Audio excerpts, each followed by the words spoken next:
Avete mai assaggiato una maionese senza latte e senza uova? Se ancora non avete avuto questa fortuna, vi faccio vedere come realizzarla. Vi basteranno pochissimi minuti.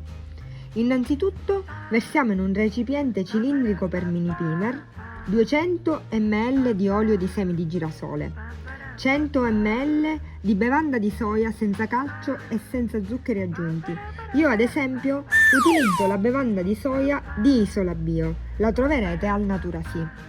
Mezzo cucchiaio di senape, un cucchiaio di aceto di mele, un cucchiaio di limone e per finire un pizzico di sale. Azioniamo il mini pimer e montiamo la nostra maionese.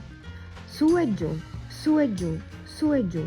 E questo è il movimento da far fare al nostro mini pimer, come se dovessimo schiacciare qualcosa. Appena diventa solida è pronta. Guardate la consistenza, girando il cucchiaio non deve cadere subito. Vedete? Un consiglio? Utilizzatela per accompagnare le patate croccolose. Troverete la ricetta cliccando in alto a destra oppure in descrizione. Vi è piaciuto questo piatto? Se non l'avete ancora fatto, iscrivetevi al mio canale e attivate la campanella per rimanere aggiornati su tutti i miei tutorial. Ci vediamo al prossimo tutorial. Ciao!